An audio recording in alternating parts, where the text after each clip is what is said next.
selamat malam. Assalamualaikum warahmatullahi wabarakatuh. Apa kabar semua teman-teman Geriatric Care? Kembali lagi bertemu dengan saya Tia Rahma di acara Geri Talks. Episode kali ini yang akan membahas mengenai hepatitis dan berbagai komplikasinya yang sering dialami oleh usia lanjut. Nah, untuk teman-teman yang baru bergabung, jadi mungkin Geriatrik hari ini adalah suatu media edukasi ya yang memberikan informasi kesehatan seputar kesehatan lansia.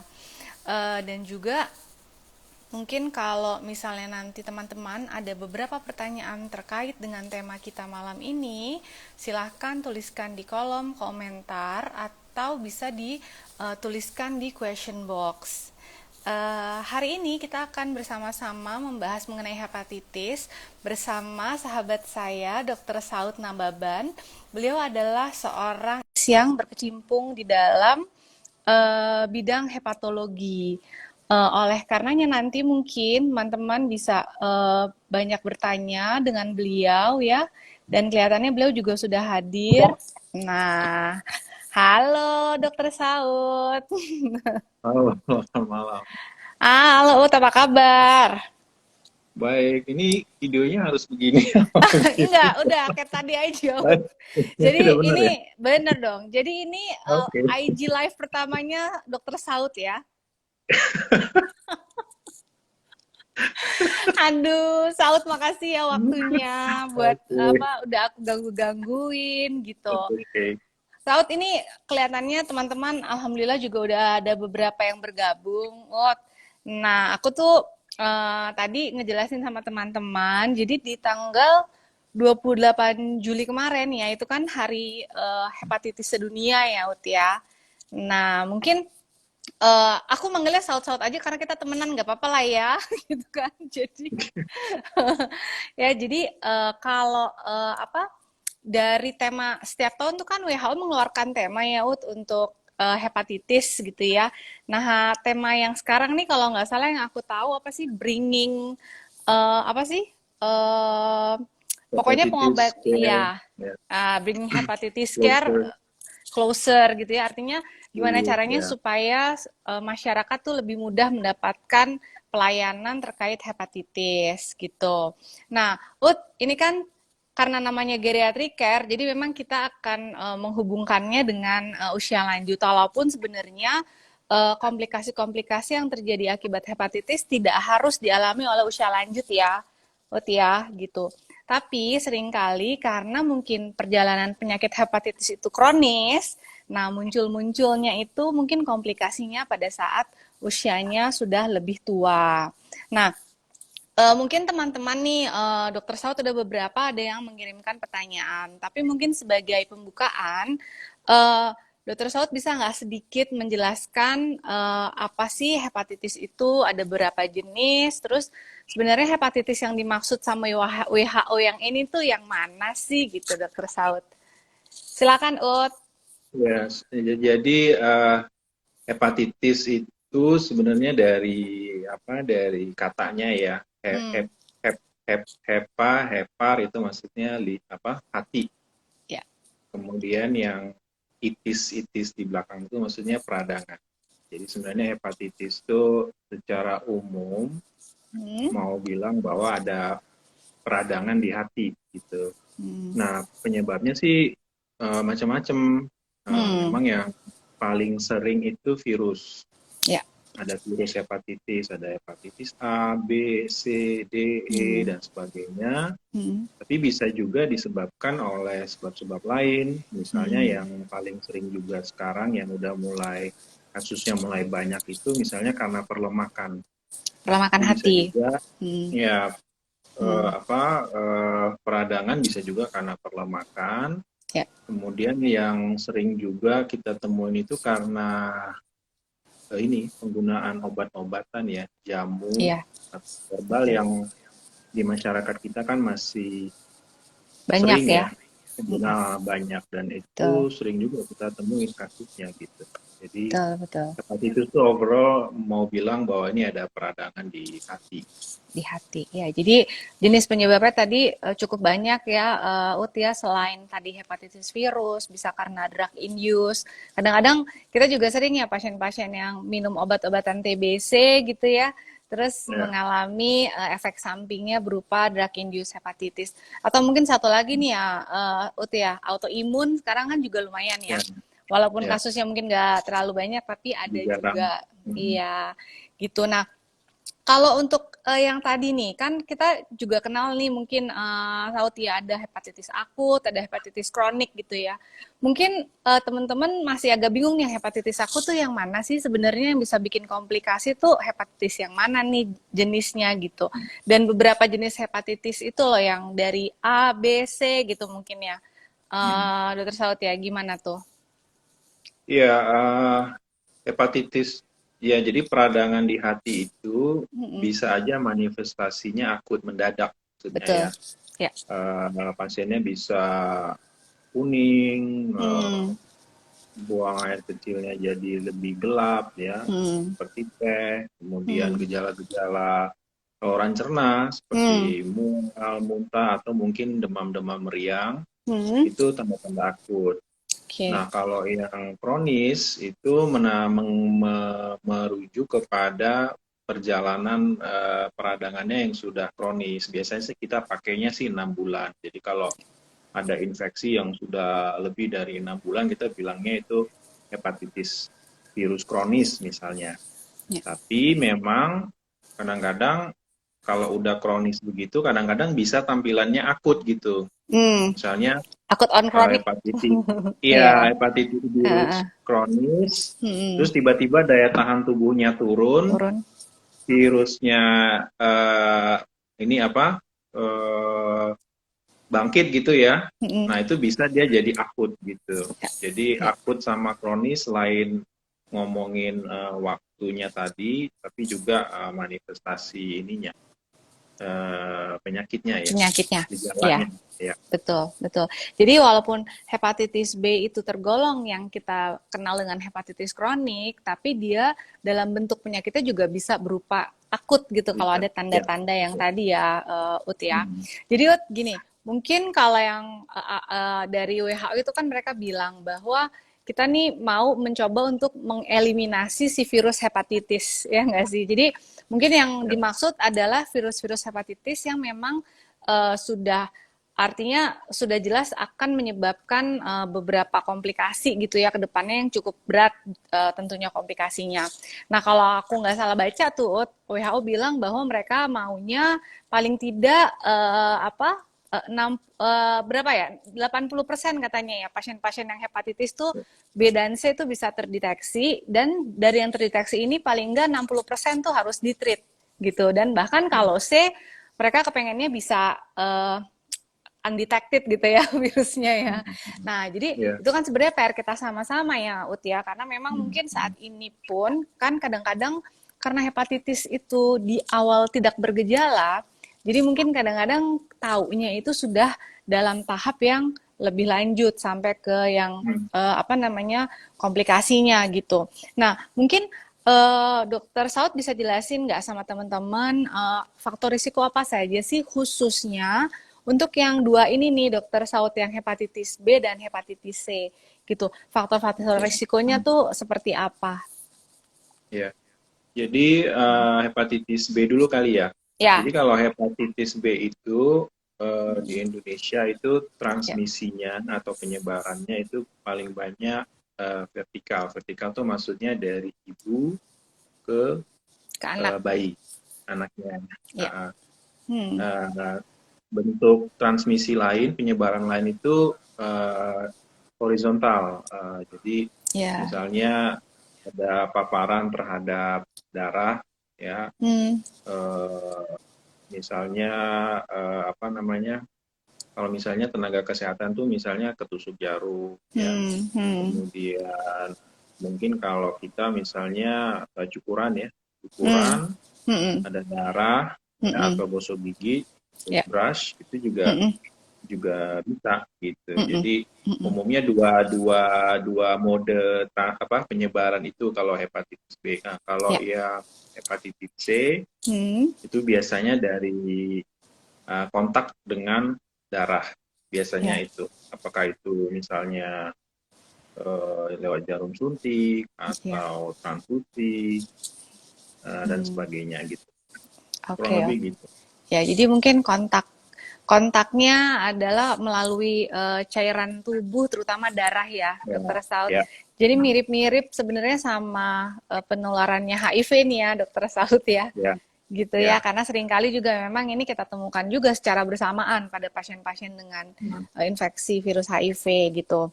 Nah, jadi ini kan sebenarnya hepatitis B sama C ini penyakit yang cukup serius karena komplikasinya juga sangat berat. Mungkin Saud bisa jelasin nggak sama kita komplikasinya itu sampai mana sih dan bahkan ada nggak sih pengobatan yang efektif kalau sudah terjadi komplikasi gitu ya? Apa mungkin gimana dengan transplantasi hati di Indonesia gitu kan Ya, ya. ke depannya gitu. Gimana, Ut? Ya, jadi kalau kita ringkes gitu ya Hmm. perjalanannya, kalau Mm-mm. seseorang kena infeksi virus Mm-mm. kronis, itu Ya. nanti hatinya jadi meradang, yang tadi kita sebut hepatitis. Nanti kalau hepatitisnya terus terjadi, nggak diobatin, itu nanti hatinya terbentuk jaringan parut, Hmm. atau yang kita kenal dengan istilah fibrosis. Nah, nanti kalau jaringan parutnya makin banyak, itu yang kita kenal dengan istilah sirosis, atau Cirrhosis. hatinya udah Mm-mm. mengeras, mengecil ya. Mm. Nah, nanti ini yang sirosis ini yang menjadi resiko seseorang menjadi kanker hati, ya. Hmm. Nah, sirosis juga nanti komplikasinya macam-macam, Mm-mm. bisa muntah darah, Hmm. ada cairan di perutnya, Perut di ya.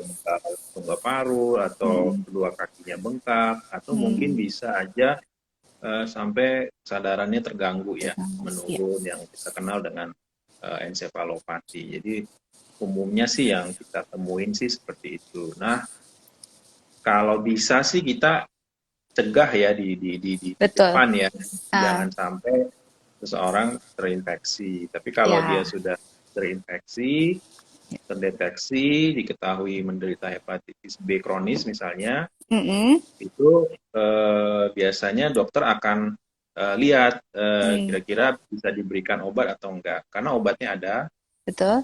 dan itu cukup cukup efektif untuk Hmm. menekan jumlah virus di dalam tubuhnya. Ya. Meskipun memang khusus untuk hepatitis B ini kita nggak bisa bilang sembuh, karena biasanya kalau Ya. udah infeksi hepatitis B, virus hepatitis B masuk, dia udah Hmm. kayak nempel terus di tubuh kita ya.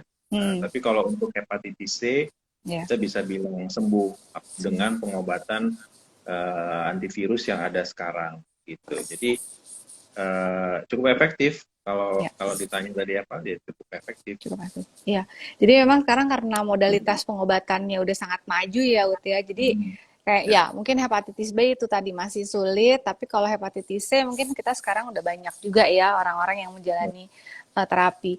Dan lagi-lagi penyakit ini adalah penyakit yang tidak bergejala di awalnya. Jadi mungkin ada baiknya kalau medical check up tuh kan suka dicekin juga ya, dan kadang-kadang kita ya. ketemunya juga dari hasil medical check up. Dan mungkin kalau untuk pencegahan, salah satunya tadi ya menghindari tadi ya kontak dengan cairan tubuh gitu ya. Kemudian juga Ya. mungkin vaksin kalau hepatitis B ya, gitu ya. Hepatit Kalau Nah, hepatitis vaksin B kita ada astagfirullah, sorry. vaksin. Ada vaksin, betul. Kalau hepatitis C belum ada sih. Betul, hepatitisnya belum ada. Mm-mm. Jadi memang Mm. hepatitis C ini ya sebaiknya memang menghindari paparan yang paling penting Ya. ya, Ut ya. Mm. Nah, ada Hano. Hai Hano. Oke.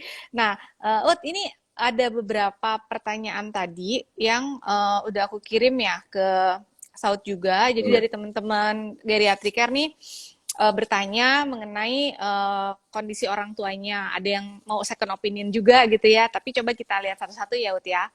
Ada Oke. Doni, hai Doni, apa kabar? Oke, jadi pertanyaan yang pertama nih, Ut. Dok ingin bertanya, sekarang orang tua saya sedang dalam perawatan sirosis katanya. Dari dokter dijelaskan kalau Bapak ada penyakit hepatitis B. Sekarang ini perut Bapak pembesar dan sudah beberapa kali dikeluarkan cairan dari perutnya, tapi masih bengkak lagi. Nah, bagaimana supaya Bapak nggak bengkak lagi ya, dok, perutnya dan nggak sesak lagi? Nah, ini pertanyaan kita sering sekali juga nih, Ut ya. Jadi mungkin pencerahannya deh, Ut, gimana? Ya, oke. Jadi Hmm. biasanya kalau udah sirosis Hmm. dengan tadi, keluhan tadi ada perbicaraan itu Hmm. biasanya menggambarkan kondisi hatinya yang sudah sangat lanjut. Betul. Memang sih Hmm. idealnya sih di Hmm. kondisi seperti ini Hmm. transplant menjadi pilihan Ya. jangkau gitu ya. Hmm. Jadi apa menggantikan hati yang baru itu udah yang paling ideal deh. Hmm. Cuma memang masalah kita di Indonesia itu Hmm.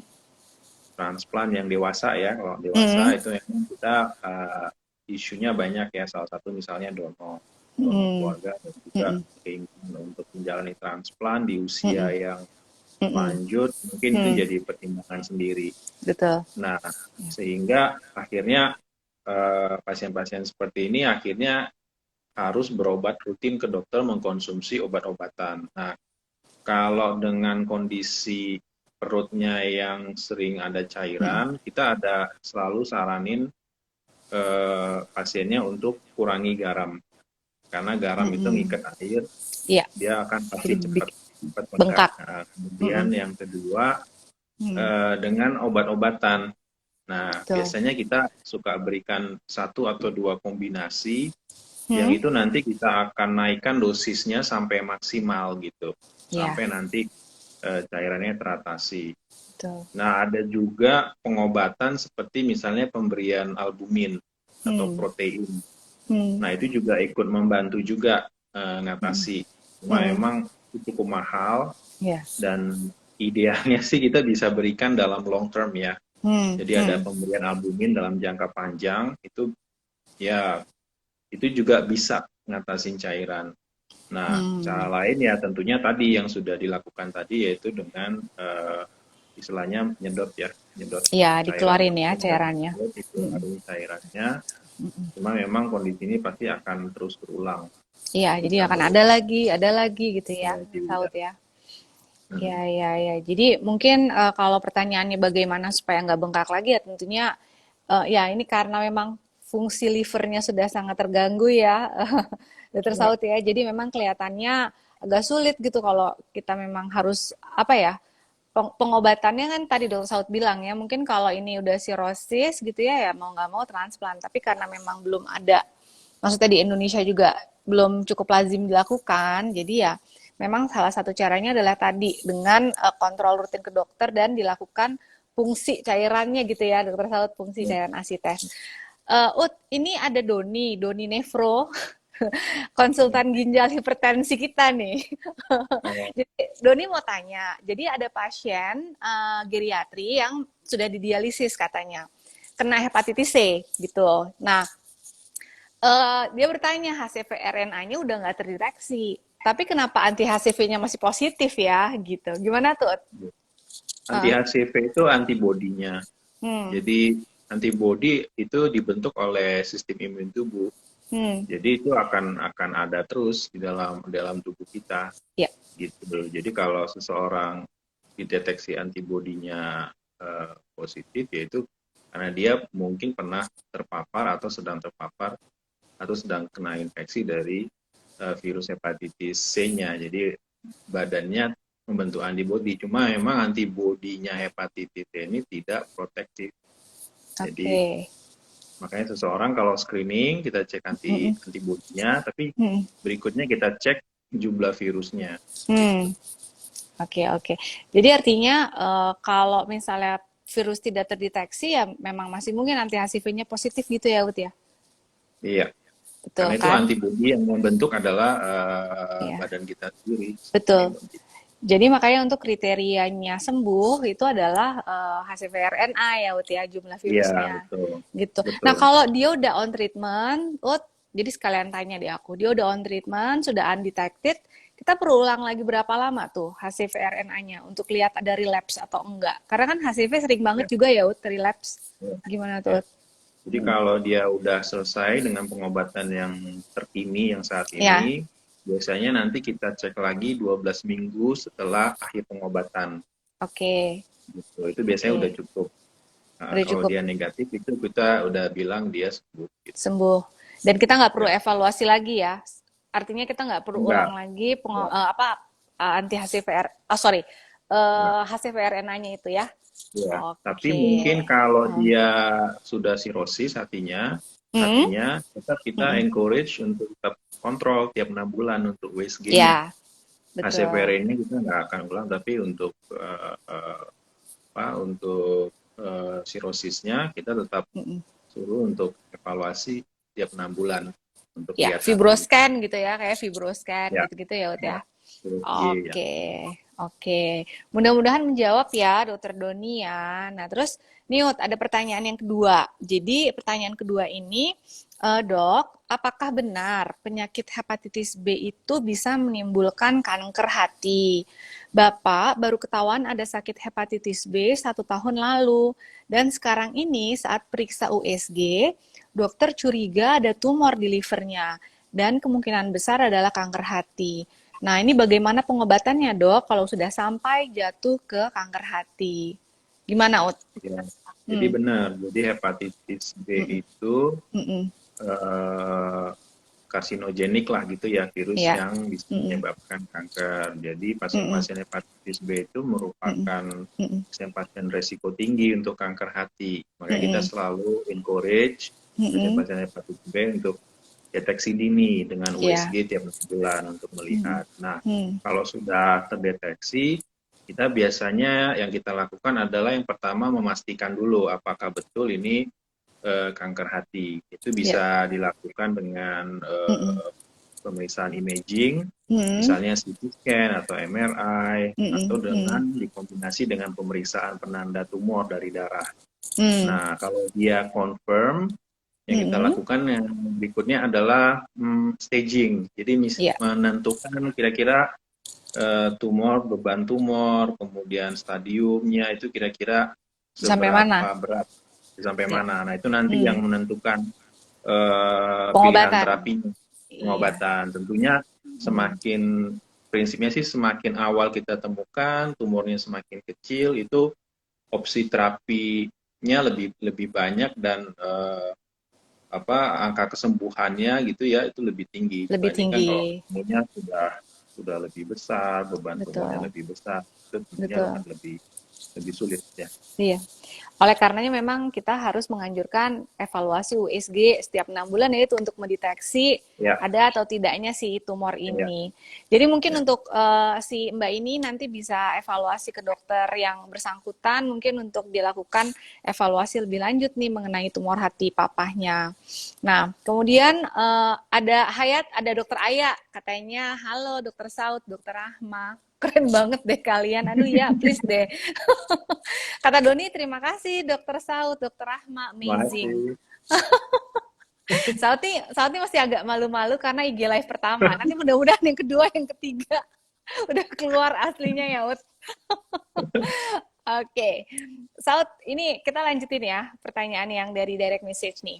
Nah, Dok, bila sudah mengalami komplikasi seperti adanya cairan di perut karena hepatitis B, apakah masih perlu dilakukan pengobatan untuk virus hepatitisnya? Gitu, karena kan maksudnya kan orang mikir, oh kan kita ngobatin antivirus tuh sebenarnya di awal, kalau udah ada komplikasi sirosis buat apa gitu kan. Jadi gimana Dokter Saud, bisa dijelasin nggak? Ya, Hmm, prinsipnya sih kalau pasien sirosis tetap prinsip yang pertama kita penyebabnya tetap kita harus obatin. yes. Jadi kalau dia ada virus hepatitis B, Mm-mm. tetap kita Mm-mm. obatin karena Hmm. dengan mengobatin itu fungsi hatinya bisa bisa perbaikan ya Ya. meskipun dia tidak akan kembali ke titik nol gitu ya, Oh, titik ya. awal, tapi dia bisa improve, ada perbaikan. Nah, pentingnya nanti kalau misalnya ada suatu tindakan terapi yang diperlukan oleh pasien, Mm-mm. Kalau fungsi hatinya lebih baik, itu lebih memungkinkan untuk dilakukan ketimbang Hmm. kalau tidak diberikan terapi dan tidak ada perbaikan di fungsi hatinya gitu. Jadi tetap kita Tetap terapi. Nah, penyebabnya tetap kita terapi. Terus treat. yang kedua, Hmm. Hmm. tentu yang kedua tujuannya adalah untuk mencegah transmisi.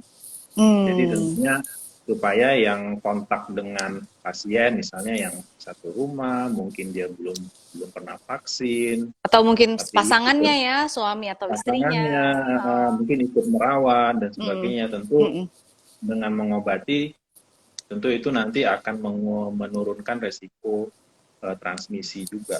Ya, Jadi tetap tetap kita terapi. setuju. Sama mungkin satu lagi ya kali ya, Ut. Mungkin kita tetap treat adalah dalam rangka mencegah terjadinya si tumor hati tadi ya, Ut ya, tetap ya. Betul. Ya, Jadi karena ya, itu kan sebenarnya kanker hati atau hepatoma itu kan tingkat paling akhir dari perkembangan penyakit hepatitis. Nah, justru itu yang sangat kita cegah. Jadi artinya ketemu di saat sirosis pun tetap harus diobatin dengan ya, pengobatan antivirus. ya, Yes, ya. dokter Saud, Anda hebat sekali ya. Langsung cerah semuanya kebuka ya, Ut ya. Ut, terus ini Ut. Ada ini pertanyaan yang keempat ya. Jangan bosen nih, masih banyak soalnya ya, Ut ya. Katanya, "Dok, saya mau bertanya, tapi saya belum lansia," katanya. Boleh ya, Dok ya? Boleh dong, aku bilangnya. Jadi, Dok, saya sudah menjalani terapi untuk hepatitis C. Dan saat ini pemeriksaan jumlah virus sudah tidak terdeteksi, katanya. Cuma dia nggak tahu ya berapa lama ya. Paling harusnya sih dicek setelah selesai pengobatan ya, Ut. Apakah Ya. artinya saya sudah sembuh, Dok? Dan apa perlu nanti dicek lagi jumlah virusnya? Gimana tuh, Ut? Ya, kita bisa Hmm, bilang untuk hepatitis C ya, untuk ya. hepatitis C kalau sudah selesai pengobatannya dan Hmm, sudah betul-betul selesai sesuai protokol pengobatan dan dideteksi virusnya udah negatif ya itu hmm, kita katakan sembuh. ya. Nah, dan itu tadi saya bilang kalau misalnya fungsi hatinya di awal sebelum pengobatan misalnya sudah ada fibrosis yang lanjut atau bahkan Hmm, sirosis itu tetap kita encourage dia tetap ke dokter untuk monitor. ya. Tapi kalau misalnya belum, Hmm, biasanya tidak kita mintakan lagi untuk ya. dicek, kita bilang sembuh. Hmm, Eh, tapi kalau ada paparan lagi, nah hmm, itu tetap harus dicek gitu. Kalau ada iya. paparan faktor resikonya lagi, dia masih ada kemungkinan reinfeksi ya, Relapse. Ya, relapse ya, kena relapse. infeksi. Iya, iya. Ya. Oke, oke. Jadi Hmm, selama itu nggak ada sih ya udah iya. nggak ada masalah. Mungkin mungkin sekalian membuka wawasan teman-teman juga ya, Ut, maksudnya tadi. Kenapa hepatitis C kita bilangnya dia sembuh tapi bisa relapse. Mungkin hepatitis C ini kan berkaitan dengan jarum suntik. Nah, lagi-lagi Ya, memang kalau jarum suntik kan berkaitan dengan drug abuse yang kayak gitu-gitu ya, Ut ya. Yang kadang-kadang ya, mungkin hepatitis C-nya ketahuan, udah diobatin, tapi terus tindakan itu masih dilakukan gitu ya. Otomatis ya risiko dia mengalami relapse jadi ya, lebih tinggi gitu ya, Ut ya. ya, ya, Makanya itulah pentingnya apa ya maksudnya pentingnya edukasi sama temen-temen gitu kan bahwa mereka mungkin pikir ah udah di treat ya udah deh nggak yang penting udah sembuh gitu tapi ya. padahal ada risiko untuk relapse. Nah, terus ini ada pertanyaan lagi. Eh, Dok, orang tua saya katanya tidak pernah kelihatan kuning gitu. Tapi 6 bulan lalu tiba-tiba muntah darah. Dan setelah diteropong saluran cernanya dan dicek darah, dikatakan penyebabnya adalah virus hepatitis B. Saya baca di internet, katanya, saya baca di internet, hepatitis kan biasanya ada tanda-tanda matanya kuning gitu. Maaf ya dok, saya mau second opinion. Bagaimana menurut dokter gitu untuk diagnosis bapaknya? Nah, gimana Ya. nih, Ut? Hmm, Iya, kalau untuk diagnosis hepatitis B sebenarnya kita tidak terlalu sulit. Biasanya ya. dokter mendiagnosa, dia tinggal Hmm. periksa Darah? BSAQ, Hmm, darah. hmm, Kalau dia positif, nanti dan dilengkapi dengan pemisahan lain itu bisa kita hmm, tegakkan dengan hmm, diagnosis. Nah, kenapa tadi nggak bergejala? Ya, tadi seperti yang Dokter Rama sampaikan, memang sebagian hmm, besar memang tidak ada gejala gitu, betul. tidak ada Hmm, tidak hmm, ada eh, gejala, karena sebagian besar kasus kita di Indonesia itu Mm-mm. penyebarnya tadi vertical transmission ya, jadi Hmm. dari anak, Mm-mm. kemudian mungkin waktu itu belum mendapat vaksin dan Vaksin. sebagainya, Mm-mm. terus Mm-mm. berlanjut nggak ada gejala, akhirnya Mm-mm. sudah terjadi komplikasi gitu, Betul. komplikasi perdarahan akibat pecah varises yang ada di saluran cernanya gitu. Ya, yang di kerongkongan ya. Jadi ya, Mm-mm. Mm-mm. jadi ya bisa begitu. Betul, ya. Jadi maksudnya nggak perlu ragu dengan diagnosis yang sudah diinikan sama dokternya. Artinya ya Ya, tinggal mengikuti pengobatan yang disarankan ya, Ut ya. ya, Nah, Ut, jadi mumpung lagi ngomongin ini nih. Jadi kira-kira perjalanan penyakit dari mulai seseorang terinfeksi virus hepatitis B atau C hingga terjadinya komplikasi seperti misalnya sirosis bahkan hepatoma atau kanker hati itu kira-kira berapa tahun tuh? Jadi perjalanan klinisnya. eh, biasanya Hmm. 10 sampai 40 tahun. Nah, ya. Hmm, Dan 40 itulah tahun. yang menjelaskan kenapa pasien-pasien lansia tuh banyak banget ya, Ut, Ya, dengan kondisi ya, sirosis hati, ya, dengan kondisi hepatoma ya. Karena kalau mereka terinfeksinya di umur 20 tahun, bisa munculnya di umur 60 tahun komplikasinya ya, gitu ya. ya, Nah, jadi memang dan range-nya jauh ya, Ut, 10 apa? 10 ya, sampai 40 tahun. Nah, bisa. kadang-kadang yang vertical transmission juga tiba-tiba misalnya di umur 30 tahun ketahuan ada hepatoma gitu Ya, ya, yaitu karena ya, memang dari sejak lahir sudah terinfeksi gitu ya, Ut ada. ya. Jadi memang ya ini penyakit yang cukup kita bilang berbahaya karena komplikasinya cukup berat. Pengobatan untuk komplikasinya juga saat ini belum terlalu, ya bisa kita bilang belum ada ya, Ut ya. Kalaupun Ya, transplantasi juga kan juga sekarang kita belum bisa ya. melakukan itu gitu. Jadi memang harus aware deh teman-teman semua sama kondisi ini. Nah, pertanyaan berikutnya nih, Ut. Dok, saya sudah gimana sih ini? Dok, saya sedang merawat ayah saya yang mengalami sirosis hati bertahun-tahun. Sudah bolak-balik masuk rumah sakit dan sempat muntah dan buang air besar berdarah juga.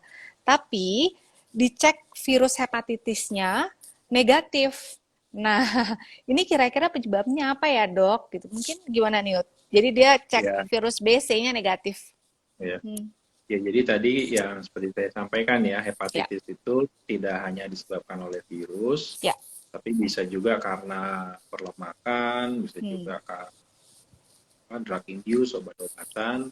Mm-mm. Jadi kalaupun misalnya tadi negatif, itu masih mungkin penyebab yang lain tadi yang Ya, menyebabkan hatinya menjadi sirosis gitu. ya. Nah, sekarang yang mulai banyak kasusnya itu ya itu yang perlemakan. Peremakan Biasanya liver.